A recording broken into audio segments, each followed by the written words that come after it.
just have to wait for our viewers. There, I see one person. I wonder who signs in early like that. Oh, it's a cool day out there. 4 viewers so far. And it's Tuesday. We'll just wait for some more folks to join us. Let's see. Let's see if we have anybody sending us. There we go. Right there. 7 viewers so far. There's Carol. Hi, Carol. I love it when I see the comments because I know that these numbers on my screen are real people. Are attached to real people anyways. Glad everybody's deciding to join us. Sandy's there. Hi, Sandy. And it's kind of a nice way to wrap up a relatively busy Tuesday it's been around here. Floor staff say it's been fairly quiet. I've been busy. There's Nancy. Nancy, I'm not sure we should tell people where Nancy is, but I hope you're enjoying your holiday, Nancy, and everything's going well.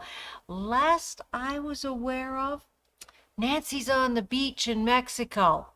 Ooh, do you realize that it is -17 here in Calgary today, and it has been off and on snowing most of the day, but the sun has just come out. So this is wonderful. This is wonderful. So, yes, glad everybody can join me today. Got kind of a mishmash of things for you today. A few things to talk about. First of all, I want to remind everybody about some of our upcoming classes, because the more I talk to people, the more we interact with people, the more we realize how much you come to rely on our classes. Our instruction is top-notch, whether we're doing it in-house here or some of our affiliates are taking over for us. So just coming up just in the month of February. February, well, the first one, of course, is February. Determined to say that right. Rosalie says she loves pink. Good, you'll like today, Rosalie. Feb 9th, we have an OESD event, so you can go onto our newsletter. If you receive our newsletter and find out the details from that, or give the store a call. I understand we're still kind of up and down when it comes to our website. The guys are working really hard to get things up and running for you. So if you try our website and it's just not working for you, just give us a phone call if there's something you want to sign up for. So Feb 9th, OESD. And February 10th, from 10 to 1, we have another of our brother events. This is actually put on by one of our brother educators, and this is part of the cottage getaway for 2 that we have been talking about. This one is on the scan and cut. You are going to be making a garment on your scan and cut, not the whole garment, but the images on the front, and we actually have kits available for that. The cottage getaway for 2 from brother, $50 a class, or you can get all 8 for $300, and that's one of the advantages of our Zoom classes, is if you can't make it for class time, if you've paid for the class, you can access that information anytime. I think it's great. I think this is the wave of the future when it comes to classes. Much as we love teaching people in person and reacting to people like that, the Zoom classes aren't going anywhere. I think they're amazing. So that's February 10th. And then starting February 25th, later in the month, I will be introducing people to the fine art of hand embroidery. Um, the class is called One Stitch at a Time. It's going to be 12 successive Friday afternoons, although I might have to miss one because my husband's scheduled for surgery, but we'll sort that out. Just for an hour and a half in the afternoon, something to help you unwind, slow down after a busy week. And we're going to start right at the very beginning, talking about materials, all the basics, get the foundation built properly, and you'll be able to take that embroidery skill wherever you want to take it. So that is beginning February 25th on that one. Adrienne from Bernina is going to be offering her serger sampler class. So if you have a serger or you're thinking of getting a serger, this is a good one to introduce you to some of the features that the Bernina sergers can cover. You're gonna get something productive out of it. I love my serger. I don't unfortunately get the chance to use it for a whole lot of things, but boy, it's great. So that basically just covers February. As we move further on into the month, further on into March and April, we have all kinds of other great things lined up for you. So 1 month at a time, we have to think of these things because there's a lot going on. Beyond that, it is officially February 1st. First day of a new month, which means January is over. So I had a little comment from Leah this afternoon. She's unfortunately still working from home. To remind everybody that your photos for our January Viewers Challenge, Celebrate Winter, we're still accepting your photos up until Monday of next week. So that's February 7th. And I have to admit, I was delighted at the response that we got for our challenge. I think it's great when we can kind of share what we're doing and without any pressure that you have to produce. You want to skip it 1 month, you can skip it. But I love a good challenge. I did not bring my January challenge. Yes, I actually made one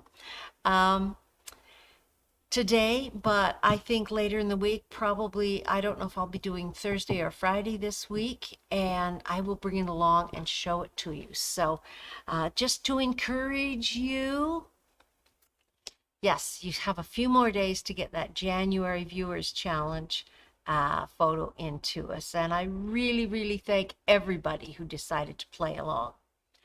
So that means we are all ready to launch February's challenge. Yeah, we're going to do one a month. Why not? Till we run out of steam or ideas. And around here, we never run out of ideas. So your February challenge is to make a project any size you want, but you have to incorporate at least 3 different pink fabrics. Maybe we'll say pink items because you might get away with some pink rickrack on that one. So that is why we have this lovely display behind me put up by our Miss Dawn with some of the many gorgeous pink flannels that we have in the store. I know it's February, we're thinking pink, we're thinking hopefully spring, but it is never too late to use flannel, especially on the back of your quilt. And something that I was intrigued to see is this guy. We've got one on either end. This is an ombre flannel, and it's shading from the darker hue in the center out to light on the side. I'm just going to hold it up this way. I don't want to disturb what Dawn has done. And that is beautiful. This one is a little pinker. The one on the other end is a little peachier. And I just wandered around and I found, if you're not into choosing your own fabrics, I found the most beautiful little quilt kit here. It's called Little Sweetheart Quilt. It's by Laundry Basket Quilts, and it has, believe me, more than 3 shades of pink in that. It's hard to tell on my little monitor here how well the colors are showing up, but that quilt with that ombre flannel on the back would be spectacular. So not a super difficult design. I can actually, there's a separate little, and very, very straightforward for piecing. So that is one thing. And then of course, put that back. Found another kit. This one's been around for a little bit longer. That is the Pretty in Pink quilt kit. And it's got adorable little animals on it. This is the panda that we focus on here. And the prettiest pink flowers for your border and some of your piecing squares. So there's another easy way of getting many, many pinks into your work. So you don't have any excuses. I did some research when I was thinking of this, and I thought, well, this is actually kind of interesting. Pink is named after the flower, technically the dianthus. We used to call them pinks. And it was first used as a color name in the late 17th century. So really, it wasn't forever that particular color was called pink. Mostly it was called after the roses or some version of that. In Europe and the US and Canada, pink kind of denotes charming, politeness, femininity, romance, and yes, February is Valentine's month, but that's not always been the case.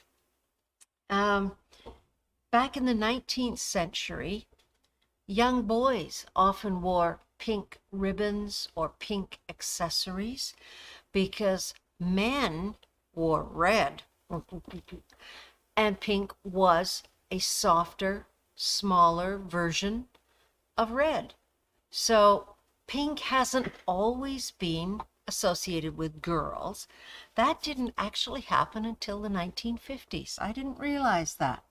And the one website I was looking at blames it on Mamie Eisenhower, who wore a pink gown to the inauguration. And that sort of started the wave of real women wear pink. So somewhere in the 50s was kind of the turning point of pink for girls and blue for boys. It became sort of a slow transition, started as a wave in the 30s through into the 40s and then into the 50s.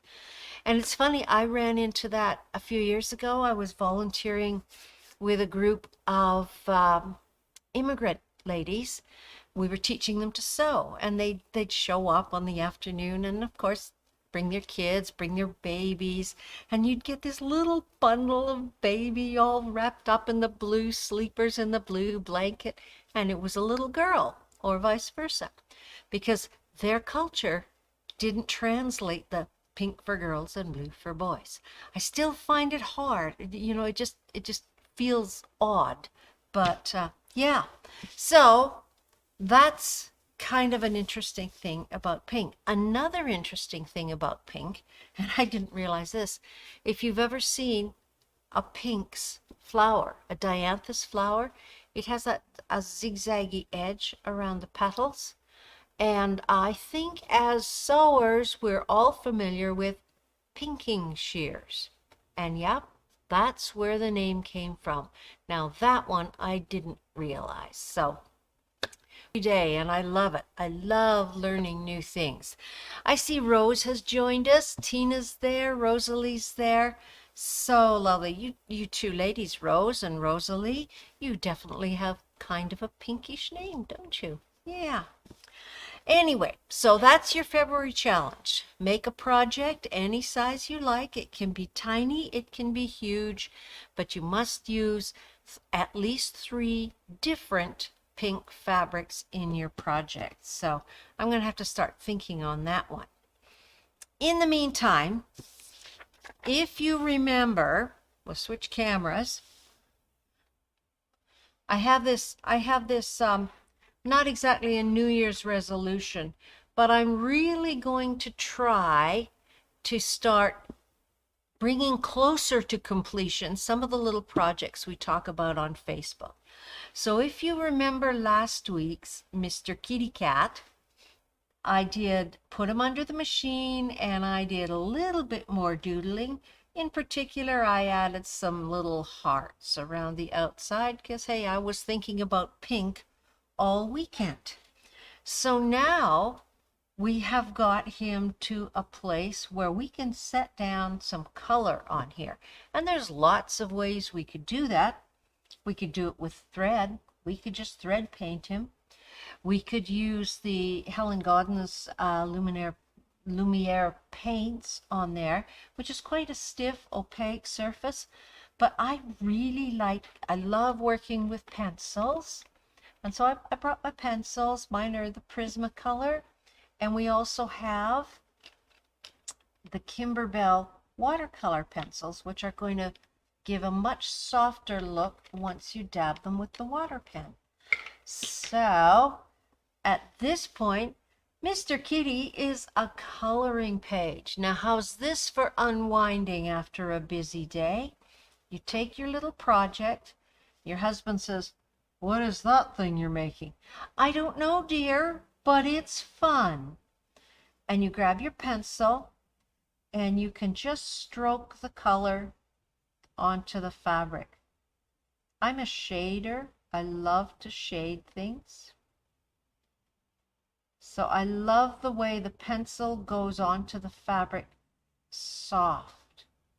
You can make it darker by pressing harder. You can make it lighter by being very, very soft with it. And you can, of course, blend the colors.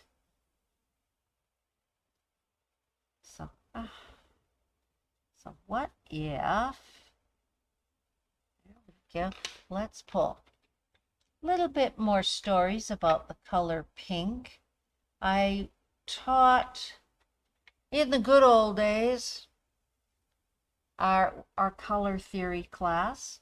So if we take a red, true red, and we add white to it, we get what they call a tint, and that's where pink comes from. Now there's so many varieties of pink. We've probably got pinks that are red plus white with a bit of yellow added in there, and that's going to give us our peachy tones. But we can also get pink by simply using our red more gently. And that's like the way I likened it in the color theory class was making tea. If you put a tea bag in a cup of hot water and leave it for 1 minute, you get a particular color of tea. If you left the same tea bag in that water for 4 minutes, your tea's going to be a lot darker. And in the world of pigment mixing, that's called saturation, and it just means there's more red dye in the water. So you can make pink by adding white, or you can make pink by just coloring your red lighter. You can see it gives a slightly different pink. I'm going to add white over this, see what happens. There. Starting to look like lipstick. So, red plus white, plain pink, used differently. So much fun. When you start applying pigments to fabric like this, depending on what you're going to be using the project for, you may want to heat set your colors. When you are working with pencils on a project like this, it doesn't make it the most washable project in the world. Quite often it will handle a little bit of washing. Sometimes what you have to do, this is the Kimberbell, sometimes what you have to do is actually apply a textile medium over top to really set the pigments. But a lot of times we're not making a project to wash.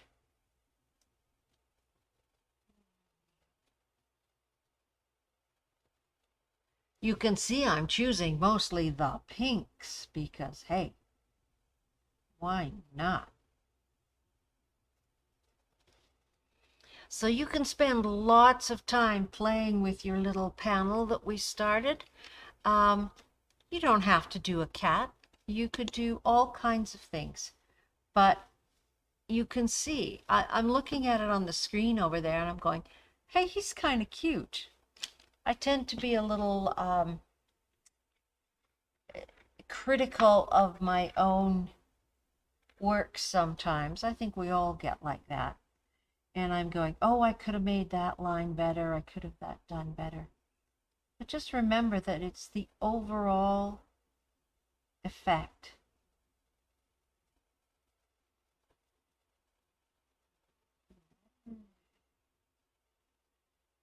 So have fun. Make yourself a cute little project. Best source for simple images that you can do this kind of a stitched project with. Children's coloring books. Yeah, they're I guess in some ways you go, why should I reinvent the wheel? You know, we have these resources, these coloring books. Coloring pages are available online for download, easy to print off and transfer to a piece of fabric, and then you have a base to work on. It's not cheating. It's just using the resources that are available for you. And it's a lot of fun. So that's what I've got for you today. A little bit of everything. Nice to have a project that's approaching finished. I'll leave it on the desk and see how I can doodle away on it while the machine quilts. And remember, if you're interested in any of the classes, just give the girls up front a quick phone call and they will register you in those classes. If there are any other classes you would be interested in taking, I spoke to a nice lady this afternoon who expressed an interest in applique, needle turn applique. And I would love to teach an applique class. So we'll put that in the mix, stir it around, see what happens in the fall. So that's what I've got for you today. Have a great Tuesday, everybody. And get those January challenges wrapped up so that you can start nicely on February. February challenge is pink. Till then, have a wonderful rest of the week, and I will see you a little bit later on, most likely. Tomorrow, Sandy's up for her Wacky Wednesday. I think she's going to be continuing the pink theme. And that's all I'm